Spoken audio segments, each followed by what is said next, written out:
Shalom saudara, hari ini kita akan sama-sama melihat kembali di dalam Roma pasal 10.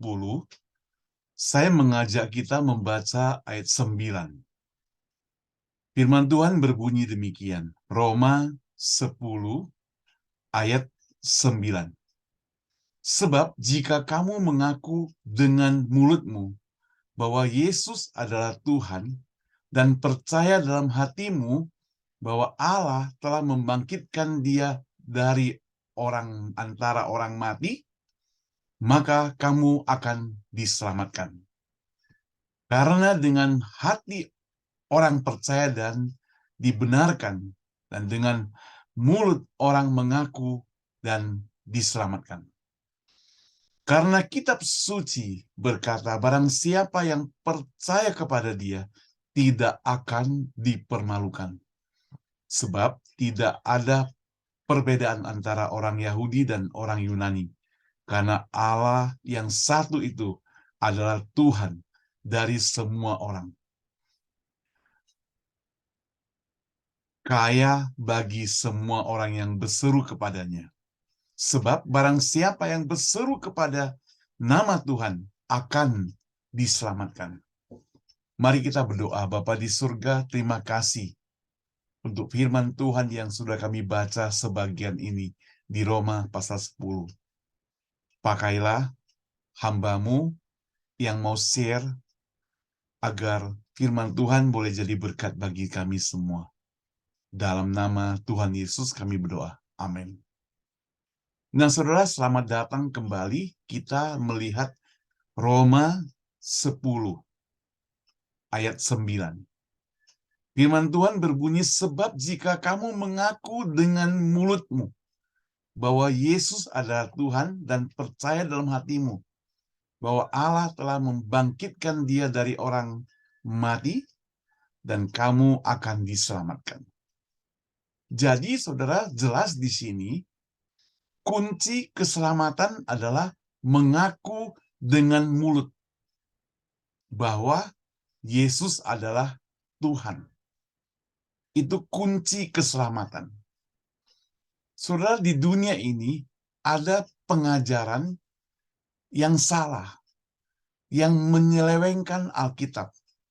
Mereka mengajarkan tentang Yesus, tapi tidak mengaku Yesus adalah Tuhan.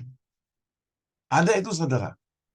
Itu sebabnya maka firman Tuhan jelas di sini, sebab jika kamu mengaku dengan mulutmu bahwa Yesus adalah Tuhan dan percaya dalam hatimu bahwa Allah telah membangkitkan dia dari antara orang mati, maka kamu akan diselamatkan.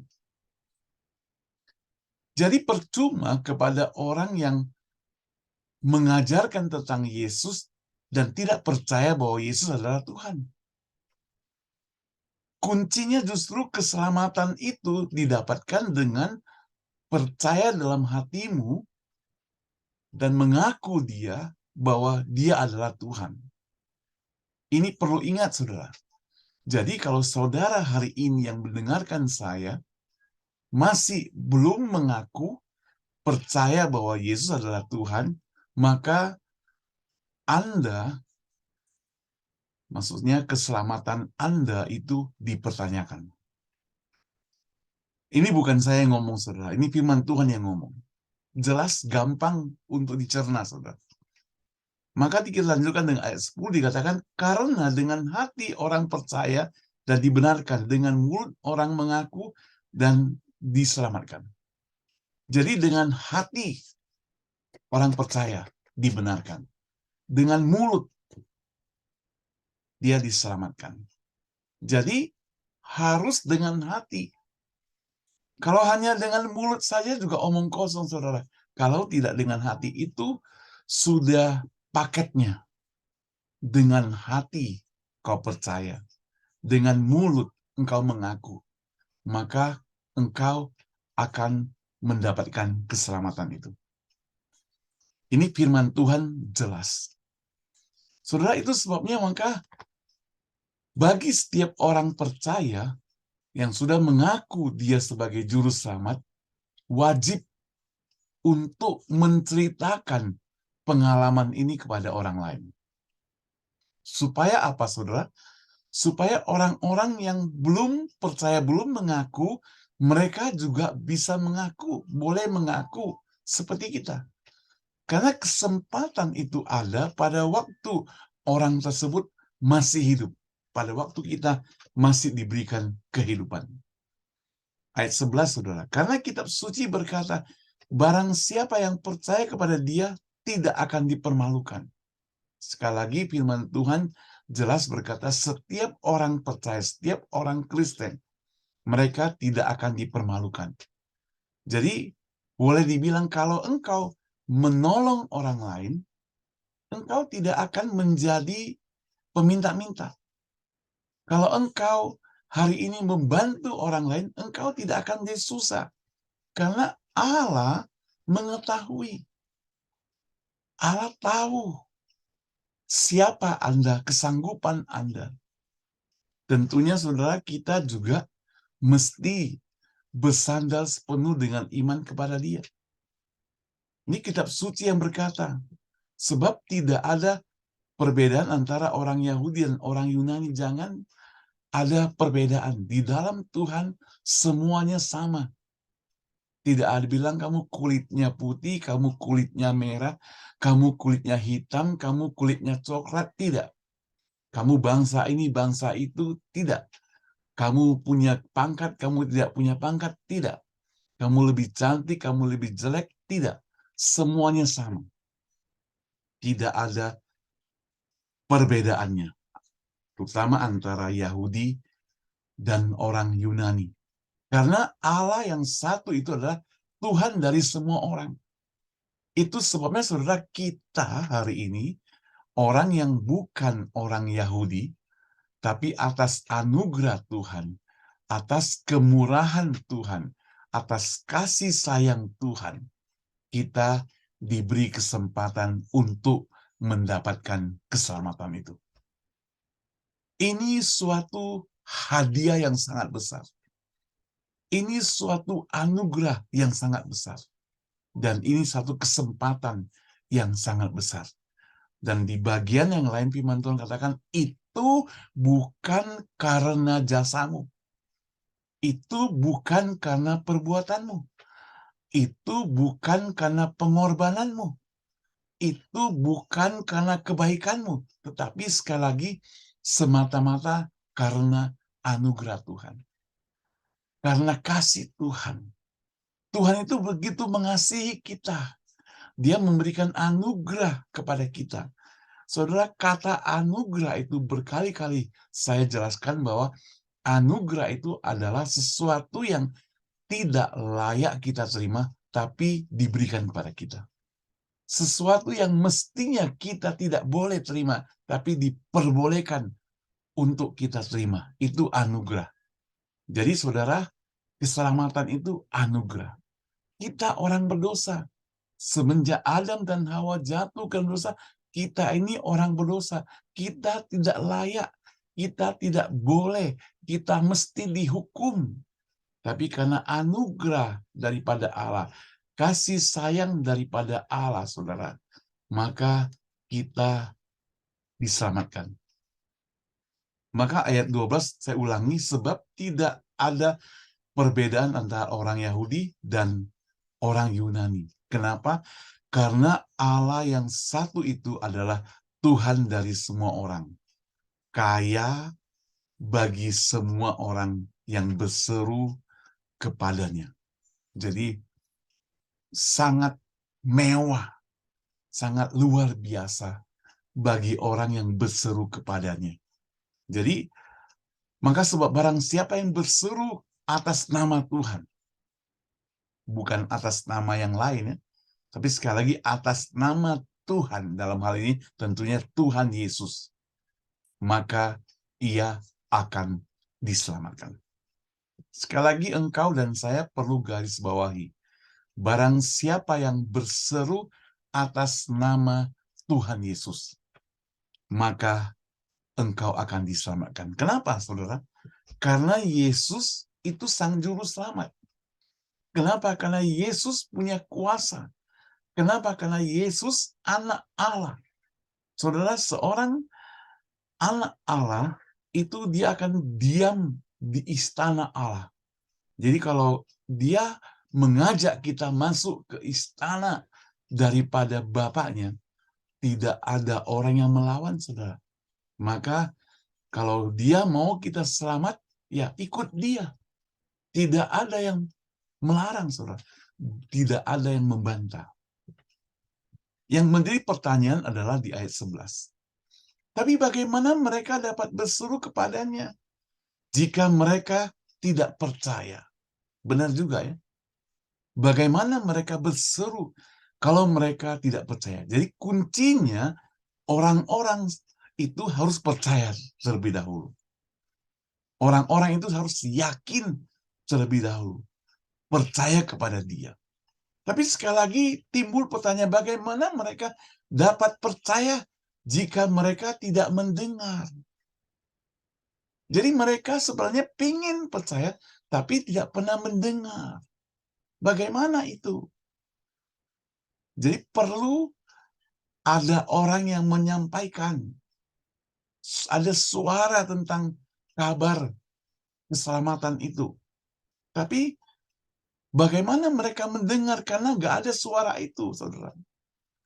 Lalu bagaimana mereka mendengar tentang dia jika tidak ada yang memberitakannya? Pertama mereka pengen percaya, tapi nggak ada berita itu. Bagaimana mereka dapat berita itu kalau nggak ada orang yang menyampaikan berita itu? Dan ditambah lagi ayat 15, saudara, bagaimana mereka dapat memberitakannya jika mereka tidak diutus? Bagaimana mereka memberitakannya jika mereka tidak diutus?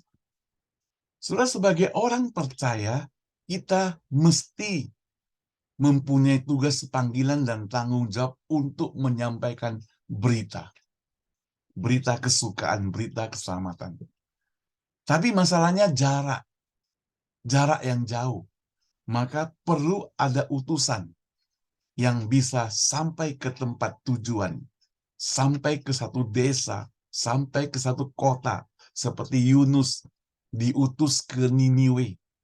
Kalau Yunus tidak mau pergi, ya orang Niniwe tidak akan selamat. Tapi karena Yunus, dia sudah mengalami pergumulan, mengalami berbagai pengalaman, harus berada di perut ikan selama 3 hari 3 malam. Dan dia bertobat sekarang dia mau pergi, dan dia menyampaikan berita itu, maka orang diselamatkan. Tapi kalau nggak ada orang mau pergi, bagaimana? Anda mau pergi nggak? Anda terbeban nggak pergi ke tempat bagaimana memberitakan Injil? Anda itu bertanya, saya bukan pendeta. Sekali lagi, panggilan ini bukan untuk pendeta saja, tapi setiap orang yang percaya, dia punya tugas tanggung jawab untuk pergi. Saudara, jika mereka tidak diutus, bagaimana mereka bisa pergi? Seperti ada tertulis betapa indahnya kedatangan mereka yang membawa kabar baik. Jadi saudara, dalam Roma 10 ayat 9 sampai ayat 15 ini, perlu ada orang yang diutus. Lalu saudara katakan, diutus itu bagaimana? Diutus itu ada orang yang benar-benar terpanggil untuk pergi. Pergi ke satu tempat, satu negara, satu pelosok, daerah pedalaman maupun kota, dan sebagainya. Tapi dia mau pergi. Tapi sebenarnya tugas semua orang. Lalu kalau saudara hari ini tidak pergi, bagaimana berita itu bisa sampai? Puji Tuhan, ada cara kita bisa mensupport mereka yang mau pergi. Maka jikalau kita memiliki berkat Tuhan, kita bisa mendukung pekerjaan Tuhan melalui orang-orang yang mau pergi. Kalau sampai pun kita tidak sanggup mendukung dengan materi, kita mendukung dengan doa. Tapi harus sungguh-sungguh, saudara, jangan hanya berkata di mulut saja, saudara. Kalau misalnya sanggup, kita bisa mendukung dengan dana. Bahkan kalau saudara punya waktu, saudara bisa mendukung dengan doa, dengan dana, dan dengan diri sendiri pergi untuk memberitakan kabar kesukaan ini. Saudara, hari ini saya merasa terharu ada banyak orang yang terpanggil di tengah-tengah cutinya, di tengah-tengah liburannya, mereka join dengan mission trip, entah sebulan, pergi ke satu daerah untuk mengabarkan firman Tuhan. Ketimbang mereka hanya sekedar jalan-jalan ke Eropa, jalan-jalan ke tempat-tempat lain, hanya sekedar wisata. Tapi dia mau pergi untuk bermisi, bahkan dengan kantong sendiri. Dia mau bayar untuk pergi. Bagaimana dia sampai pada tahap yang demikian? Bagaimana dia rela berkorban dengan uang sendiri, saudara? Saya begitu yakin kalau dia berani berkorban dengan uang sendiri, dia sudah merasakan bagaimana kasih Tuhan kepada dia. Pengorbanan Tuhan Yesus dari atas kayu salib untuk dia dan menyelamatkan dia itu lebih berharga dari seluruh harta bendanya. Amin, saudara. Apa gunanya engkau mempertahankan hartamu kalau engkau kehilangan nyawamu, bahkan engkau tidak pernah ada waktu untuk menyampaikan berita keselamatan itu. Saudara yang dikasihi Tuhan, jikalau pada hari ini, saya tidak tahu entah pagi, siang, atau malam, Anda mendengar berita ini. Dan Anda tergerak untuk bertindak, melakukan sesuatu. Entah mendukung dalam doa, mendukung dalam dana, atau saudara mau pergi. Sungguh-sungguh berdoalah kepada Tuhan. Yang pasti saudara jangan cuek, karena Tuhan tidak pernah cuek terhadap kita. Tuhan care kepada kita. Tuhan memperhatikan kita. Baik pagi, siang, malam, setiap saat, setiap hari, setiap jam, setiap detik. Dia perhatikan kita, saudara. Maka kita juga harus memperhatikan pekerjaan Tuhan. Mari, saudara, kita ambil kesempatan untuk melakukannya. Siapa saja, kalau dia mengaku sudah dapatkan keselamatan, dia berhutang banyak kepada Allah yang di surga, kepada Tuhan kita yang berkorban, Tuhan Yesus. Maka kita mau membalas kasih-Nya walaupun tidak sanggup kita balas. Tapi sesuai dengan berkat yang kita miliki, apa yang kita miliki, kita boleh membalasnya dengan penuh sukacita. Dan kita mau pergi, dan kita mau dukung, mau support, dan kita mau doakan untuk pekerjaan Tuhan ini. Mari kita berdoa. Bapa di surga, hanya orang yang mengaku percaya kepada Yesus dan menerima Dia sebagai juru selamat, mengaku dengan mulut, menerima dengan hati, maka kami akan dapatkan keselamatan itu. Tuhan, kami bersyukur kalau ada orang yang diutus menyampaikan berita itu sehingga kami bisa mendengar. Masalahnya untuk orang lain, Tuhan, bagaimana mereka bisa mendengar? Bagaimana mereka bisa percaya? Bagaimana mereka bisa dapat berita keselamatan itu jikalau tidak ada orang yang diutus? Tuhan, biarlah kami tidak menunjuk orang lain. Biarlah kami menuju diri sendiri. Supaya kami benar-benar boleh membalas kasih Tuhan dengan kesempatan yang Tuhan berikan pada kami. Kami bisa mendukung pekerjaan Tuhan dengan doa, dengan dana, bahkan dengan diri kami sendiri. Tuhan, tolong kami, Tuhan. Berikan kesempatan itu kepada kami. Jangan biarkan kesempatan itu diambil orang, Tuhan. Tolong kami, Tuhan. Jikalau kami mendengar hari ini, berarti kesempatan itu ditujukan kepada kami, Tuhan. Bukan kepada orang lain. Biar kami boleh ambil bagian. Dan kami mau pakai kesempatan dengan sebaik-baiknya, Tuhan. Dengar doa kami, Tuhan. Pakailah kami, Tuhan. Berkatilah kami. Dalam nama Tuhan Yesus kami doa. Amin. Saudara sekalian, jikalau perenungan pada hari ini boleh jadi berkat bagi Anda, jangan lupa share video ini kepada teman-teman yang lain. Jangan lupa pula, saudara, kalau saudara belum subscribe channel ini, di-subscribe. Dan jikalau saudara terbeban untuk mendukungnya dalam doa, berdoalah. Sungguh-sungguh. Kalau saudara tidak tahu apa yang mau saudara doakan, kirim email kepada kami, saumiman@gmail.com.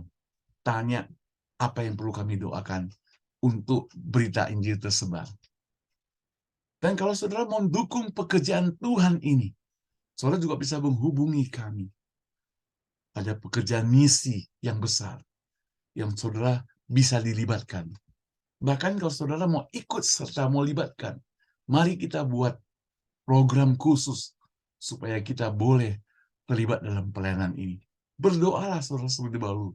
Berdoa supaya Tuhan mau pakai kita dengan sungguh-sungguh. Terima kasih. Tuhan Yesus memberkati kita sekalian. Sampai jumpa.